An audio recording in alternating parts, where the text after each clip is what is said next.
Bueno, esta pieza, que yo he titulado fundamentalmente siempre en base a dos palabras, cabezas o sueños, indistintamente, surge a principios de los 80, 1980, como un proyecto casi de investigación vinculado a mis preocupaciones filosóficas y poéticas.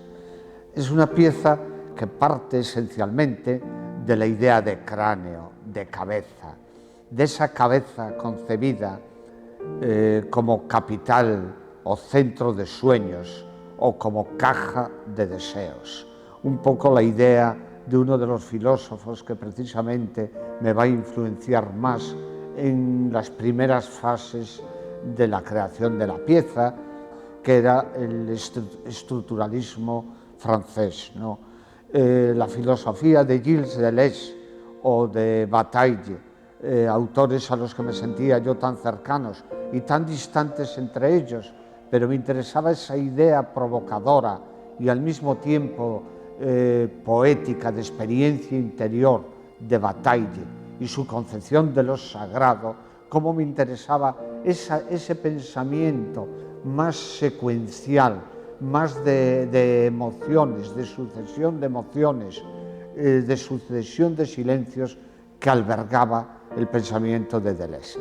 Eran preocupaciones que a mí me inquietaban y que yo intentaba traducir lo más difícil, pensamientos o ideas en imágenes. Que las imágenes, antes que nada, debo decir que es como los pájaros, brotan del silencio. Es decir, que brotan muchas veces del azar y sin por qué. Entonces, en ese,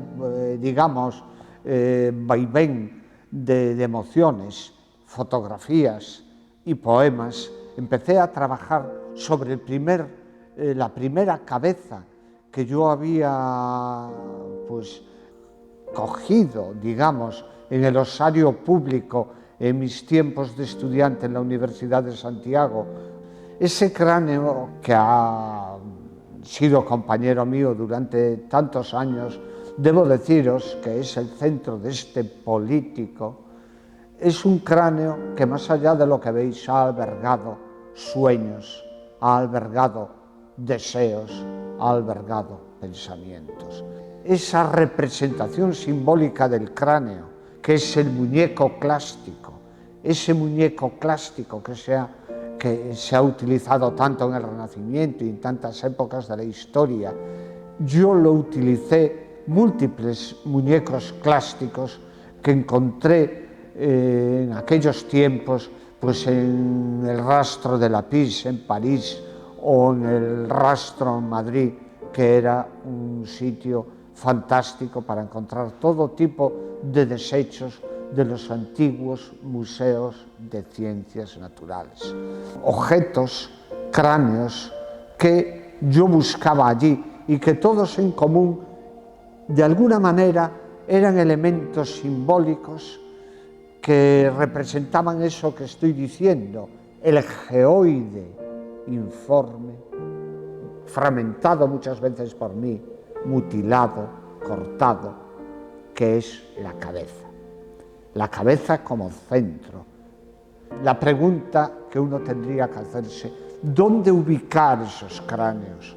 Pues yo buscaba un espacio vacío, eso que buscaban los surrealistas, el mise en abîme, la puesta en escena sobre ese abismo desconocido en el que ubicabas el cráneo. Yo los ubicaba ahí y con la luz gris y fría del invierno, la luz que había, que es la luz de Galicia, los fotografiaba. Es decir, yo fotografiaba con luz muy gris para crear ese ambiente de atmósfera, diría yo, enigmática en torno a la cabeza. Porque la cabeza, una vez que ha perdido el cuerpo como geoide, puede representar la idea del ser o la noción del no ser.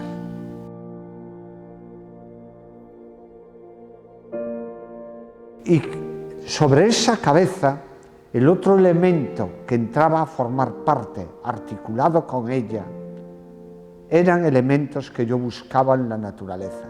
En mis paseos, en mi caminar, en mis visitas a las playas, siempre llevaba la mochila para traer pues estrellas de mar, objetos, y estos elementos de la naturaleza los articulaba a manera de collage en algunos casos para crear esa obra que era cada uno de los elementos del político del que estamos hablando. Yo siempre me he vinculado a la naturaleza, ¿no? Esa vinculación me viene de mi infancia, entonces mi relación con un reptil o con un anfibio comporta lo sagrado, porque para mí los animales son sagrados, ¿no? Yo siempre he tenido acceso directo o indirecto a todos estos animales. Todos han estado vinculados a mí. En el fondo de este proyecto hay una idea de espiritualidad, a pesar del rigor tan vinculado a las vanguardias como tiene esta pieza, ¿no? Que es una pieza con referencias muy directas al surrealismo, al dadaísmo y a otras corrientes de esa época. Más allá de eso está, como muy bien dices, mi vinculación a la piedra primera, que es Hoyo de Sapo, que es la piedra que viene del manto interior de Galicia y que divide la Galicia en dos, Hoyo de Sapo, ese término fantástico que la define. O está, pues, otras piedras o rocas, para decirlo con más exactitud, como la roca tallada paleolítica, que es punta de lanza, ¿no? Esas rocas es para mí ser mineral, igual que los animales es ser animal. Y ahí aparece el sapo en esa danza ritual, ese cráneo que lo vemos sujeto de un cadalso, sobre él de manera misteriosa hay ese baile, esa danza, ese ritual mágico, chamánico del sapo que aparece curiosamente en tantos otros lugares de la arquitectura española y europea. Y dice uno, ¿y por qué razón? Sin por qué. O quizás por un mensaje que viene de imágenes neolíticas que subyacen en tu subconsciente, o el azar. Pues en estas piezas hay elementos marinos, obviamente, ¿no? Está la estrella de mar ubicada sobre un muñeco plástico elemental con los números dibujados que nos recuerdan las distintas partes que articulan esos músculos faciales. Y detrás de todo esto que estamos viendo subyace la simbología que citaba anteriormente.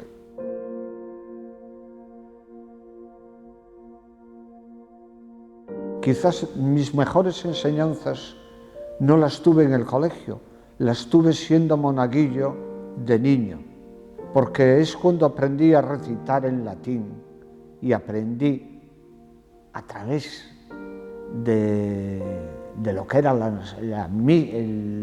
el oficio de la misa, aprendí lo que era un elemento sacrificial.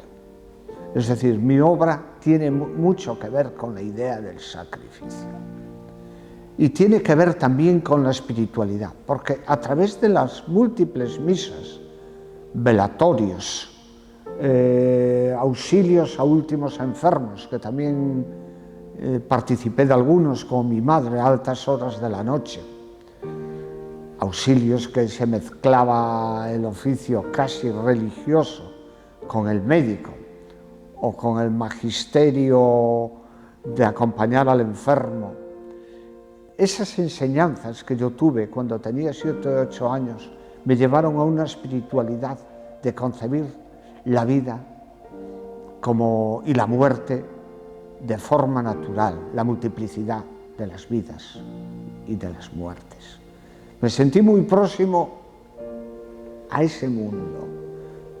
Es decir, me acostumbré casi, como diría Cioran, a jugar al fútbol con un cráneo humano. Sabía lo que era depositar un cuerpo en el humus profundo de la tierra, en la tierra. El cuerpo como parte de la materia. Todas esas cosas me llevaron, sin saberlo, a una espiritualidad muy fuerte. Desde muy joven, pues tuve acceso, por cuestiones familiares, a libros de espiritualidad, ¿no? Obviamente, el final de todo eso fue la poesía, fue San Juan de la Cruz, o Santa Teresa, o los grandes clásicos españoles, la mística, obviamente, pero la literatura española. Pero esa literatura te lleva a otras literaturas. Un camino te conduce a otros caminos. Y el final, o uno de esos caminos, me llevó a las culturas brahmánicas. Las culturas brahmánicas es algo que me impresionó profundamente porque significaba algo que estaba parte de mi creación, que era el metabolismo cósmico. Esa especie de cocina donde todos los elementos se mezclan, que es la vida y la muerte. La muerte mejor habla de nosotros, ¿no? Como diría Berger, la muerte te está esperando abrazada al peral de tu jardín, no al que más quieres. En fin, una vez dicho esto, debo decir que la vida, la muerte o las grandes pasiones son los temas que me han interesado en mi obra. Es decir, a mí me preocupó siempre traducir, como decía al principio, en conceptos, en imágenes. Pero los conceptos que me obsesionaban eran esos conceptos que definen la condición humana, pues el amor,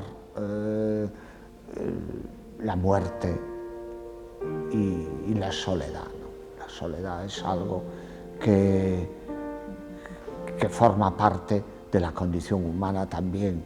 Diría que es algo fundamental para la creación. Yo por eso siempre he intentado vivir al margen de los aeropuertos y de las grandes aglomeraciones. He buscado la compañía de los árboles, ¿no? La compañía del canto del pájaro, la compañía de las olas cuando mueren en la playa. Eso es la compañía que he buscado, ¿no?